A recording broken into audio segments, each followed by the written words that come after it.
Bonjour à toutes et à tous, je suis Stéphane Vernac, je suis professeur des universités et intervenant à l'ISP. Je vous propose dans cette vidéo des éléments de présentation de l'épreuve de 2023 et quelques pistes pour sa correction. Alors concernant d'abord cette présentation générale de l'épreuve, avant de passer à la correction, d'abord constatons qu'il s'agit, comme les années précédentes, d'une consultation juridique et on vous demande donc de conseiller le chef d'entreprise qui rencontre des difficultés dans ses relations avec certains personnels. Donc ici, rien de très nouveau. Cette épreuve se compose de 3 cas pratiques. Un premier cas qui concerne les relations individuelles de travail, et plus précisément une question relative au licenciement pour faute grave d'un salarié et la mise en place d'un dispositif de surveillance des salariés. Donc on va dire que les thématiques couvertes sont celles de la protection de la vie personnelle des salariés et du licenciement pour faute grave. Un deuxième cas pratique concerne le temps de travail et l'accident du travail et la faute inexcusable. On vous demande ici de qualifier un temps de travail et de savoir si un accident peut être qualifié d'accident du travail pour savoir ensuite si il y a bien une faute ou non, une faute inexcusable de l'employeur. Et puis enfin, dans un troisième temps, on a un délégué syndical qui exerce son droit d'alerte. Donc nous avons un troisième cas sur le droit d'alerte. Alors, notons que d'abord, ce sujet de 2023 est un sujet moins long que le précédent, du moins de 2022, et même que les précédents. Nous avons moins de cas pratiques et les thématiques sont donc moins nombreuses. Donc il me semble que en termes de difficulté de gestion du temps, en tout cas, ce cas pratique était plus simple que les années précédentes. Deuxième remarque, les thématiques couvertes, vous le voyez, sont essentiellement des thématiques de relations individuelles de travail, un sujet sur le droit à la vie personnelle du salarié, le licenciement pour faute grave, un sujet sur la qualification des temps en temps de travail effectif, ou encore l'exercice du droit d'alerte, donc du lanceur d'alerte et la protection du lanceur d'alerte. Vous voyez que nous sommes quand même sur des thématiques de relations individuelles de travail. Très peu de relations collectives, puisque le dernier cas concerne un délégué syndical et que à la marge, vous pouviez évoquer le statut protecteur de ce dernier ou encore le délit d'entrave. Et puis, on va dire une petite question sur la notion d'accident du travail et la caractérisation d'une faute inexcusable, donc un tout petit peu de sécurité sociale. Et puis, dernier constat, l'essentiel des questions concerne des réformes ou des arrêts récents. Ce sont donc essentiellement des sujets d'actualité sur la période 2022-2023.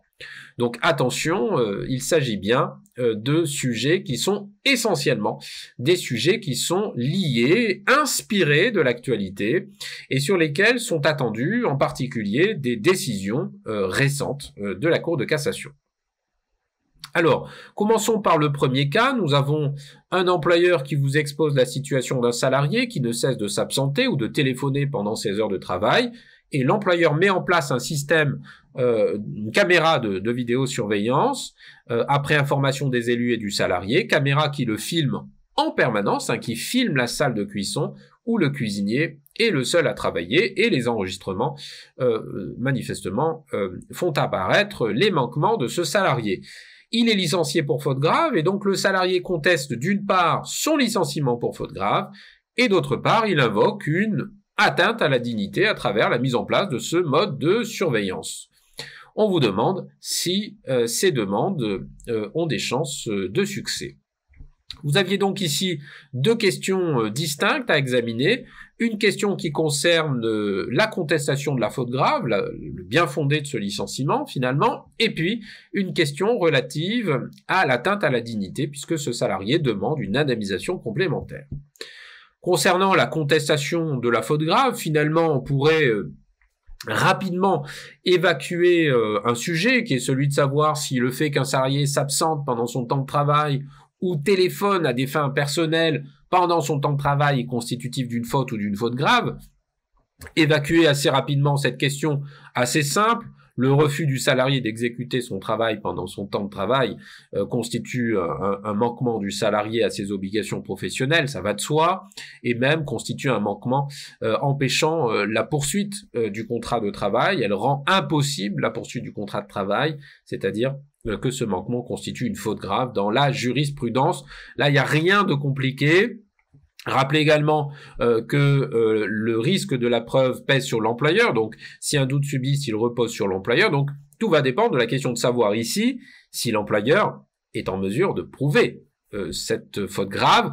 Autrement dit, toute la question est celle de savoir si cette preuve tirée des enregistrements de cette caméra sont recevables et peuvent être donc produits en justice. Alors, c'est un sujet qui était très attendu et sur lequel il va falloir respecter une démarche méthodique dans la majeure, en rappelant dans un premier temps le droit à la vie privée du salarié. Vous connaissez tous l'article 9 du Code civil et également l'arrêt Nikon. Le salarié jouit dans l'entreprise de sa vie privée. Autrement dit, le droit à la vie privée, il doit être respecté par l'employeur, non seulement en dehors de l'entreprise, mais aussi à l'intérieur de l'entreprise. Deuxième point important, la règle de transparence.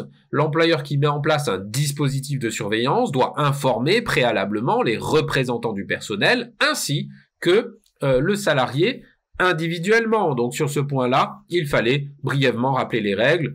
D'ailleurs, dans l'énoncé, on nous dit que l'employeur les a bien respectées. Mais ce n'est pas tout. Il y a une règle de pertinence. Les méthodes et techniques d'évaluation des salariés doivent être pertinentes au regard de la finalité poursuivie, d'accord? Mais également l'article L1121-1, qui est le texte fondamental ici, nul ne peut porter aux droits et libertés des personnes d'atteinte qui ne seraient pas justifiées par la nature de la tâche à accomplir, ni proportionnée au but recherché.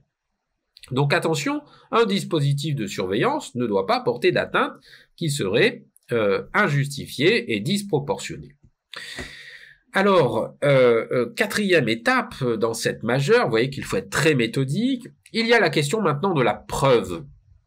L'article 9 du Code de procédure civile nous dit qu'il incombe à chaque partie de prouver conformément à la loi. Mais on sait que la Cour européenne des droits de l'homme a admis l'existence d'un droit à la preuve et que ce droit à la preuve a été consacré dans la jurisprudence de la Cour de cassation par les différentes chambres, la Chambre civile en 2012, mais aussi la Chambre sociale de la Cour de cassation.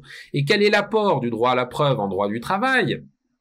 Eh bien, cela signifie qu'une preuve illicite, et notamment une preuve qui serait attentatoire à la vie personnelle, n'est pas nécessairement irrecevable.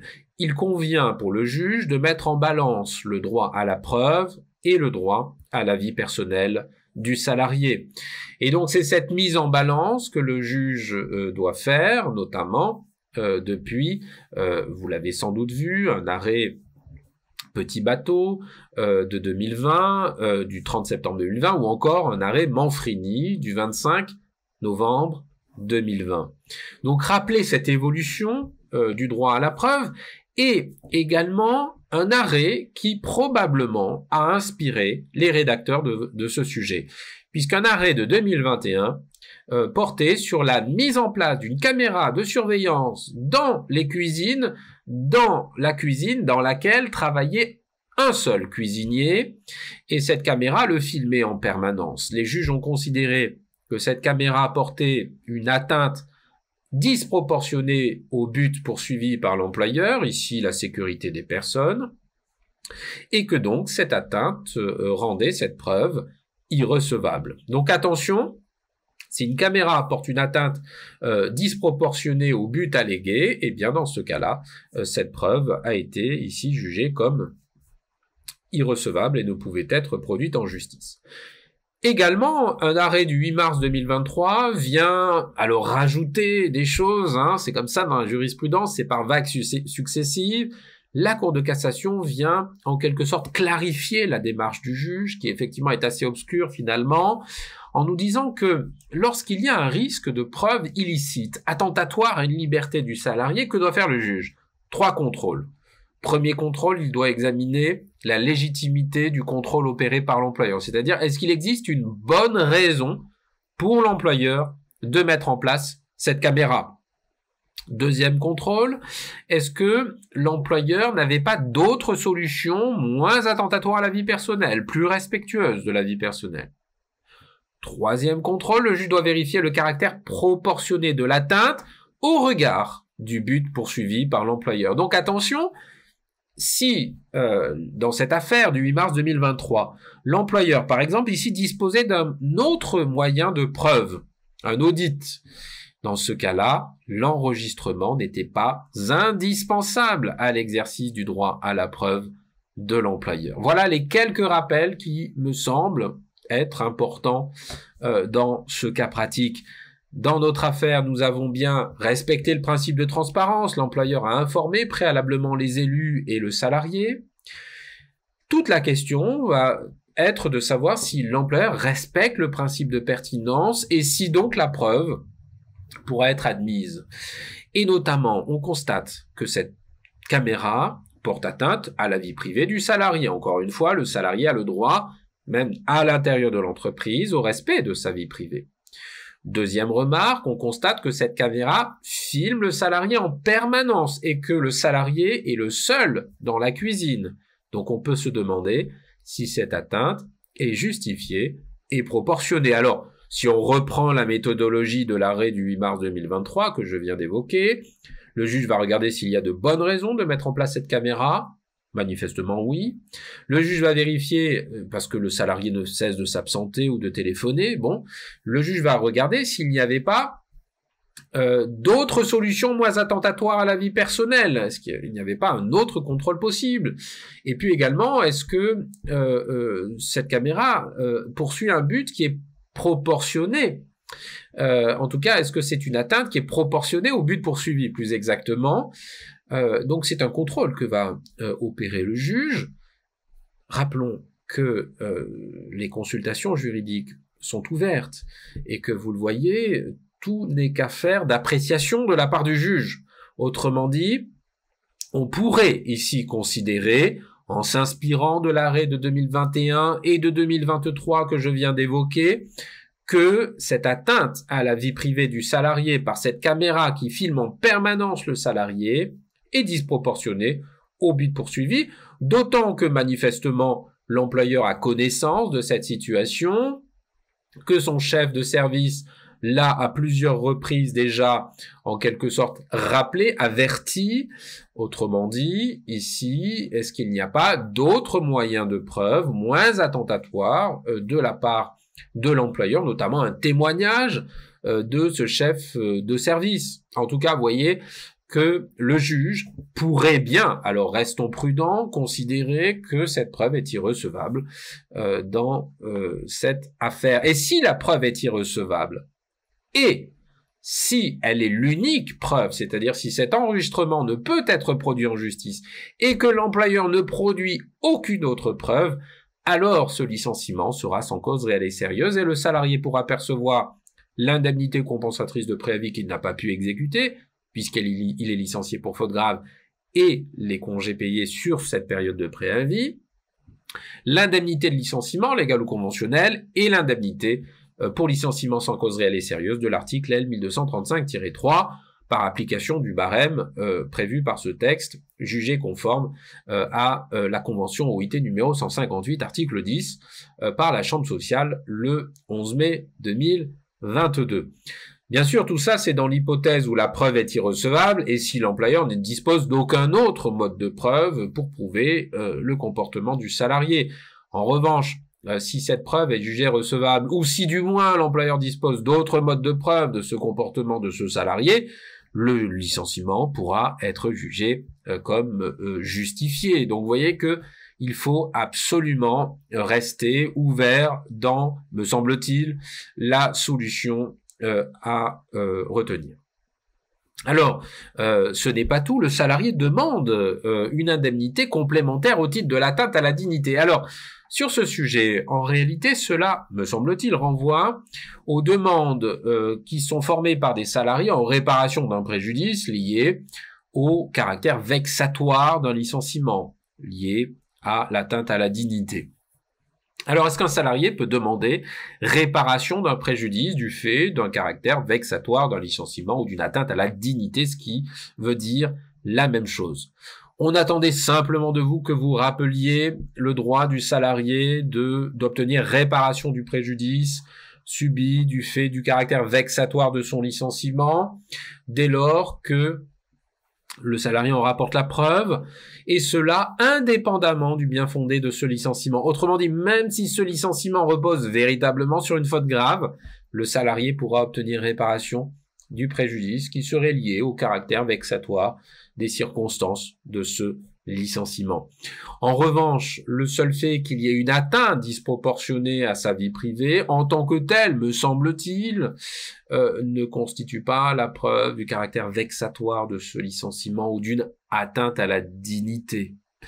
Alors, vous pouviez ajouter en revanche que potentiellement le salarié aurait pu subir ici une atteinte non pas à la dignité, mais une atteinte à sa vie privée, et que l'atteinte à la vie privée peut constituer un préjudice, puisque la Cour de cassation d'ailleurs juge en 2022 qu'il y a une présomption de préjudice en cas d'atteinte à la vie privée d'un salarié. Donc, cette question de l'atteinte à la dignité ici était mal formulée, et vous pouvez le dire.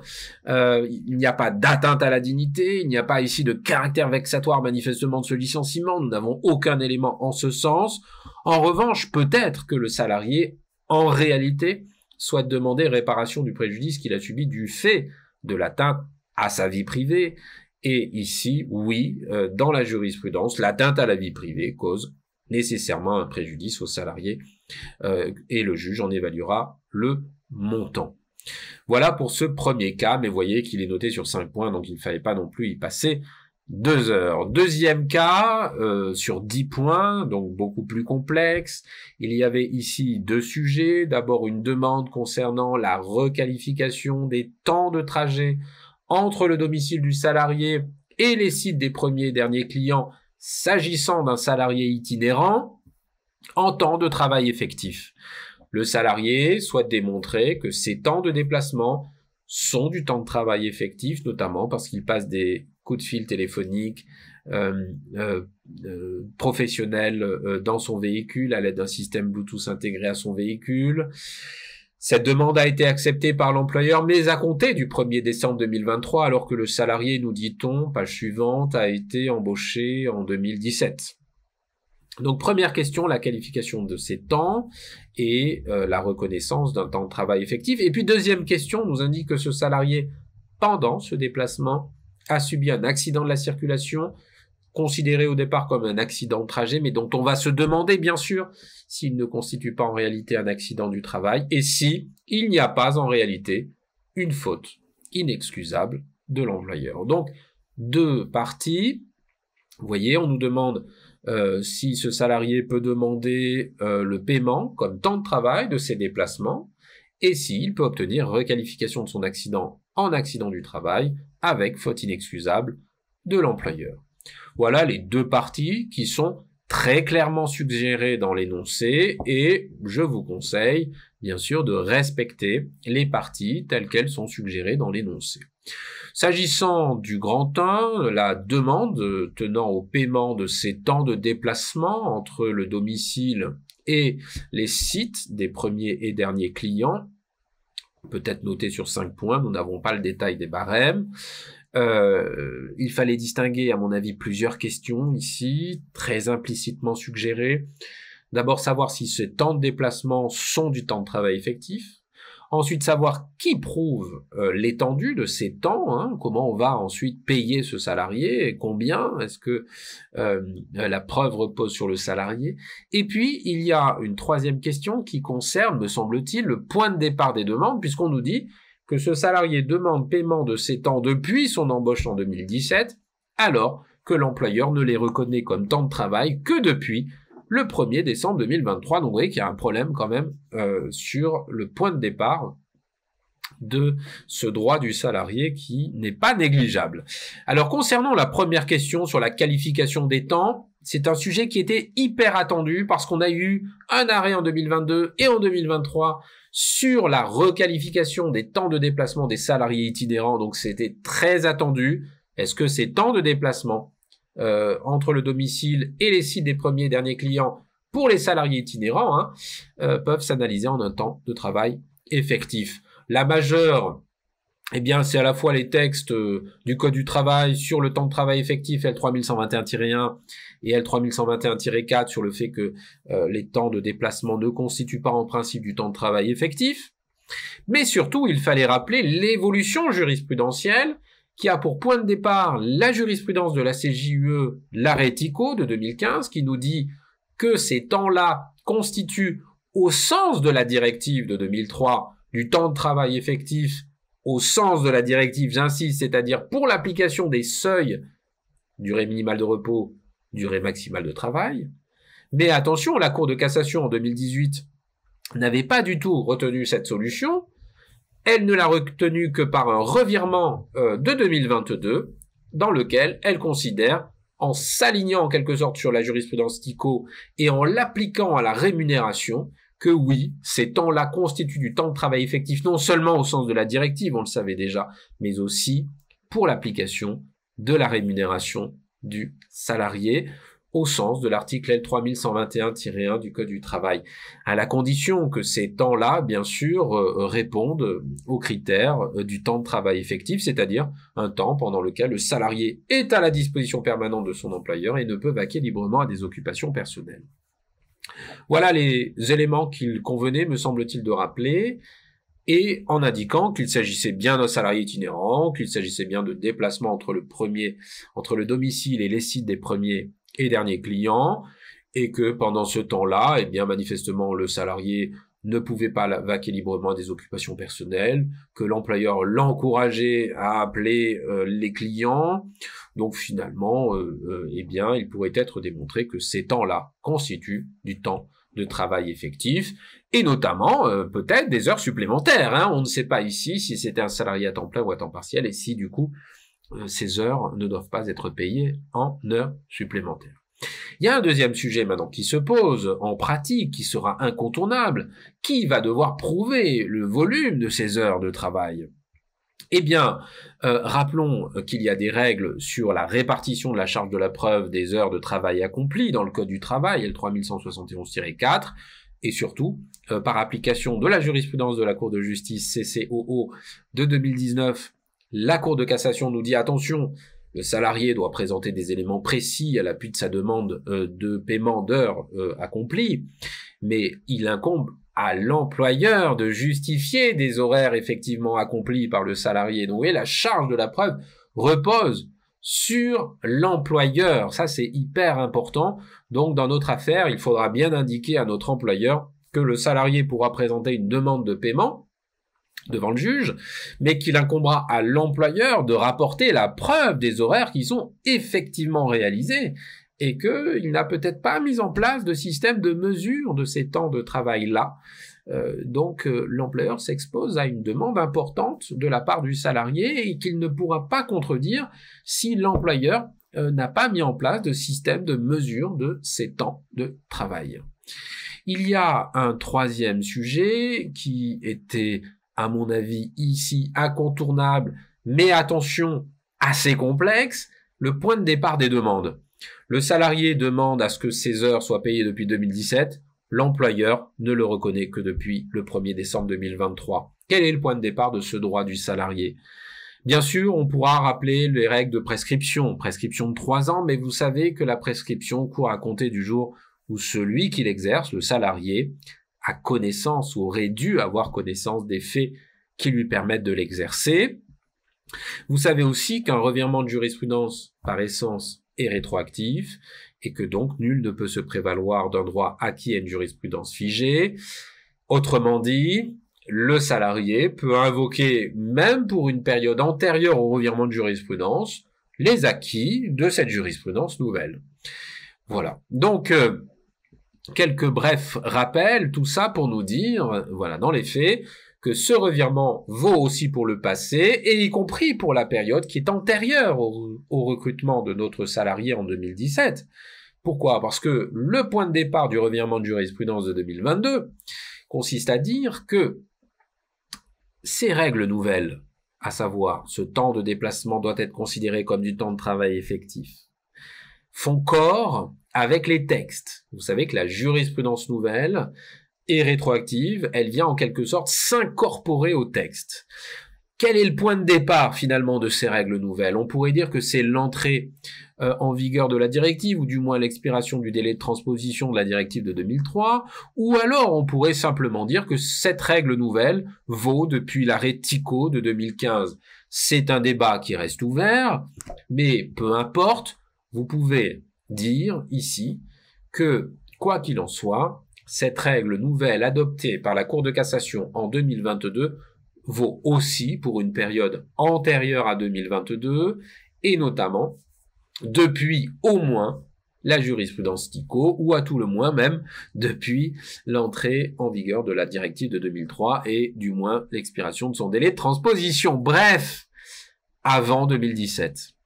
Et ici, le délai de prescription de 3 ans, eh bien, court à compter du jour où celui qui exerce aurait dû connaître les faits qui lui permettent de l'exercer. Mais en 2017, le salarié ne pouvait pas faire cette demande dans la mesure où il n'avait pas connaissance d'un revirement de jurisprudence qui commencerait en 2022.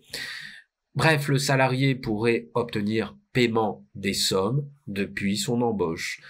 L'employeur pourra bien sûr tenter de démontrer que non, cette demande en rappel de salaire ne vaut que pour les 3 années précédant sa demande, application classique du texte. Mais voyez qu'ici, il y a un débat, et c'est ce que je veux que vous compreniez. Me semble-t-il, ce cas est ouvert, et donc il faut évoquer ce sujet ici, complexe, à savoir, est-ce que le salarié pourra obtenir paiement de ses temps depuis son embauche en 2017, ou alors depuis simplement le revirement 2022, ou alors même comme le fait l'employeur depuis 2023. Vous voyez que il va falloir discuter de ce sujet. Mais il me semble qu'il y a au moins une opposition entre 2 thèses. La première consistant à dire ces règles nouvelles s'appliquent bien avant 2017. Vous le voyez, donc le salarié pourra en demander paiement, mais une autre thèse pourrait dire attention, le salarié doit respecter ce délai de prescription de 3 ans à compter du jour où celui qui l'exerce aurait dû connaître les faits lui permettant de l'exercer. Mais il me semble ici quand même que la thèse qui l'emporte serait celle du salarié qui peut demander le paiement des sommes depuis son embauche. L'employeur pourra toujours tenter de faire valoir le délai de prescription, mais il me semble que ce délai n'a pas pu ici commencer à courir. Voilà pour cette première partie du deuxième cas. Deuxième partie du deuxième cas, on passe sur des questions plutôt de sécurité sociale, à savoir est-ce que l'accident de la circulation est un accident du travail? Est-ce qu'il y a une faute inexcusable? Là, ce sont des questions extrêmement classiques. Est-ce que c'est un accident du travail? Si c'est un accident qui est survenu à l'occasion du travail, ici, pendant le temps de travail, justement, c'est du temps de travail. Sur le lieu de travail, c'est un salarié itinérant, donc il n'y a pas ici vraiment de difficulté, et d'autant plus qu'il y a une présomption d'imputabilité au travail de tout accident survenu au temps et au lieu de travail. Donc attention, potentiellement nous sommes bien en présence d'un accident du travail, c'est en tout cas présumé ici, à charge pour l'employeur de renverser cette présomption, mais ça va être quand même assez difficile. Le salarié a bien subi une atteinte à son intégrité, et en particulier physique. Donc l'accident du travail pourrait bien ici être reconnu, que ce soit par la juridiction du travail, le conseil de prud'homme, et ça a des enjeux, vous le savez, en droit du travail, notamment sur la protection contre les licenciements. L'accident du travail peut aussi être reconnu par les caisses primaires d'assurance maladie, mais aussi par le tribunal judiciaire. Donc vous savez qu'il y a plusieurs autorités pour reconnaître l'existence d'un accident du travail. Deuxième remarque, si nous sommes en présence d'un accident du travail, alors le salarié pourrait, devant le tribunal judiciaire, démontrer l'existence d'une faute inexcusable de l'employeur. c'est-à-dire un manquement à l'obligation de sécurité, L4121-1, dès lors que deux conditions sont réunies, L452-1 du Code de la Sécu, l'employeur avait ou aurait dû avoir connaissance du danger auquel est exposé le salarié, et il n'a pas pris les mesures nécessaires pour l'en préserver. Le salarié peut alors demander réparation des préjudices qui ne sont pas réparés au titre de la sécurité sociale par le Code de la sécurité sociale. Il peut demander réparation des préjudices, c'est-à-dire ceux qui sont prévus d'ailleurs pour en cas de faute inexcusable, mais on sait que la liste n'est pas limitative, mais ici ce n'était pas en débat, peu importe sur ce point. Donc je passe assez vite. Ici nous avons un débat. Est-ce qu'il y a ou non manquement de l'employeur à son obligation de sécurité? C'est le point de départ pour savoir si nous avons une faute inexcusable. Est-ce qu'il y a manquement de l'employeur à son obligation de sécurité? On nous dit que le salarié travaillait dans son véhicule à l'aide d'un système Bluetooth. Est-ce que c'est un kit main libre? On ne le sait pas. Est-ce que le salarié avait un casque, des oreillettes? On sait qu'ils sont interdits à la conduite. On va dire qu'il y a une marge d'interprétation dans l'énoncé qui fait que si le salarié devait utiliser un casque ou des oreillettes, eh bien potentiellement c'est interdit, il y a un manquement à l'obligation de sécurité, et ici, potentiellement, une faute inexcusable dès lors que l'employeur aurait dû avoir conscience du danger et qu'il n'a pas pris les mesures nécessaires pour l'en préserver. Maintenant, si l'employeur a respecté son obligation de sécurité en aménageant le véhicule, en demandant aux salariés clairement de ne pas passer d'appels téléphoniques ou de ne pas consulter de documents pendant qu'il téléphone, etc., bon, vous voyez que là encore, le cas est ouvert et vous pouvez soit considérer qu'il y a une faute inexcusable, soit non. En tout cas, si une faute inexcusable est caractérisée, eh bien n'oubliez pas quand même de préciser que le salarié pourrait demander réparation de ses préjudices, non seulement ceux énoncés par L452-3, mais aussi ceux qui ne sont pas énoncés, mais ici, ce sont des préjudices qui sont clairement énoncés par le texte, à savoir préjudice causé par les souffrances physiques et préjudice d'agrément. Ce sont les deux éléments qui sont évoqués dans l'énoncé. En revanche, s'il n'y a pas de faute inexcusable, bien sûr, eh bien, le tribunal judiciaire rejettera toute demande d'indemnisation complémentaire. Voilà pour ce cas, encore une fois, il faut, à défaut de précision dans l'énoncé, envisager les différentes solutions possibles. Le troisième cas concerne une déléguée syndicale qui va adresser au service officiel de contrôle un courrier au nom des salariés faisant état de leurs interrogations sur un projet de réorganisation de nature à impacter les conditions de travail et la qualité des plats cuisinés. On nous indique que l'employeur n'a jamais voulu répondre aux interrogations de cette déléguée et que l'employeur l'a mise à pied parce qu'elle mettrait gravement en cause l'organisation de l'établissement et les décisions de son directeur. Donc manifestement, la mise à pied résulte directement de ce courrier adressé par la déléguée syndicale et qu'on nous indique que cette salariée n'a pas pu rester dans le cadre de son mandat représentatif, qui lui reprochait un manquement à son devoir de loyauté. Bref, la question qui se pose est celle de savoir si ce chef d'établissement pouvait donc sanctionner cette salariée directement. Alors, il n'y a pas de question de délégation de pouvoir ici, manifestement, mais le sujet, c'est celui de savoir si cette mise à pied disciplinaire, cette sanction, est ou non justifiée. Alors, on peut formuler cette question. Est-ce que cette salariée a valablement exercé son droit d'alerte? Est-ce que l'exercice de son droit d'alerte va permettre ici de justifier ou non cette décision de l'employeur et en particulier une sanction de mise à pied? Rappelons que l'existence d'une mise à pied suppose une mise à pied disciplinaire suppose l'existence d'une faute grave dans la jurisprudence de la Cour de cassation. Rappelons surtout maintenant que le lanceur d'alerte est protégé, alors L1132-3, pour avoir relaté, témoigné des faits constitutifs d'un crime, d'un délit, mais aussi plus largement dans la loi du 21 mars 2022, un préjudice portant pour l'intérêt général, une violation ou une tentative de dissimulation d'une violation d'un engagement national, d'un acte unilatéral d'une organisation internationale, etc. Donc vous avez une définition très assouplie du lanceur d'alerte, également des conditions d'exercice pour le lanceur d'alerte. Il faut que ce soit un salarié qui relate des faits susceptibles d'être constitutifs d'un crime, d'un délit. Vous avez pas mal de jurisprudence sur ce point, qui agit de bonne foi. Attention, la mauvaise foi du salarié, c'est le fait de savoir que les faits qu'il dénonce ne sont pas établis. En revanche, la mauvaise foi ne peut pas être déduite du seul fait que les faits ne sont pas établis, mais du fait que le salarié savait que les faits ne sont pas établis. Et l'employeur ne pouvait légitimement ignorer que le salarié dénonçait de tels faits au moment où il l'a sanctionné. Alors, le salarié n'est pas tenu de procéder à un signalement interne avant de saisir une autorité extérieure. C'est ce qu'a indiqué la Cour de cassation le 15 février 2023. La charge de la preuve est aménagée puisque le salarié présente des éléments de fait laissant supposer qu'il y a un lien entre son alerte et la sanction, et il appartient à l'employeur de rapporter la preuve que sa décision de sanctionner, de licencier ici, est justifiée par des éléments objectifs. Dans cet arrêt, c'était un licenciement 7 juillet 2021 ou 1er février 2023. Donc vous voyez un aménagement de la charge de la preuve qui ressemble à celui qui existe en matière de harcèlement ou de discrimination.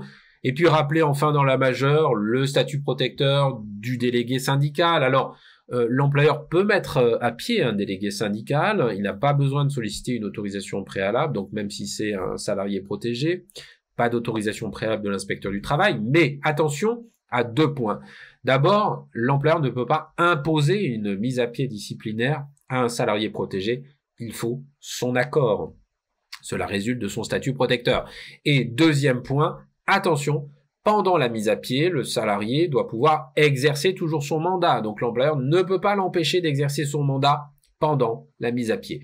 Si l'une de ces 2 conditions n'est pas respectée, nous serions en présence d'un délit d'entrave, que ce soit le fait d'imposer une mise à pied ou que ce soit le fait d'empêcher le salarié d'exercer son mandat pendant la mise à pied. Voilà, très rapidement résumé la majeure. Donc dans les faits, on a une déléguée syndicale qui écrit aux autorités sanitaires. Donc les faits peuvent d'ailleurs être constitutifs d'un délit ou d'un crime, ça peut se discuter, mais ici, du moins, une atteinte à l'intérêt général des salariés, une réorganisation qui impacte les conditions de travail et potentiellement la qualité sanitaire des plats, donc il y a un danger aussi public, pour l'ordre public, pour la protection des consommateurs. Deuxième point, on a une déléguée qui agit de bonne foi, puisque on ne nous dit pas qu'elle sait très bien que les faits qu'elle dénonce sont inexacts. Et puis, l'employeur ne pouvait pas ignorer que la salariée dénonçait de tels faits, notamment parce qu'on nous dit que elle n'a jamais voulu répondre à de telles interrogations et que, ici, l'employeur a considéré que cette dénonciation portait atteinte au bon fonctionnement de l'entreprise. Donc on voit bien que l'employeur réagit en fonction de ce courrier et que cette mise à pied est directement la conséquence de ce courrier. Bref, peu importe que cette dénonciation soit faite à un tiers, la salariée est protégée, que ce soit au titre de lanceur d'alerte ou de son statut protecteur. En matière civile, elle peut bien sûr agir devant le conseil de prud'homme et obtenir réparation de son préjudice, mais aussi rappel de salaire, puisqu'elle a été privée de 3 jours de salaire. Mais en matière pénale, attention, cette salariée peut invoquer l'existence d'un délit d'entrave. Pourquoi? Parce que, encore une fois, on lui a potentiellement imposé une mise à pied en tant que salarié protégé, alors qu'elle doit pouvoir s'y opposer. Et est-ce que l'employeur n'a pas empêché cette salariée d'exécuter son mandat pendant cette mise à pied? En tout cas, cela devra être vérifié, sinon nous serions potentiellement en présence d'un délit d'entrave. Voilà quelques éléments de présentation de cette épreuve du CRFPA de droit social de 2023. Donc, vous le voyez, finalement, ce sont des sujets qui sont essentiellement des sujets d'actualité, qui renvoient à des arrêts qui couvrent la période 2022-2023. Des sujets qui sont essentiellement des sujets de relations individuelles de travail, même si nous avons quelques incursions sur la faute inexcusable, l'accident du travail ou le statut protecteur. Vous voyez que quand même le cœur de ce sujet, ce sont les relations individuelles de travail. Je vous remercie de votre attention et à très bientôt. Merci.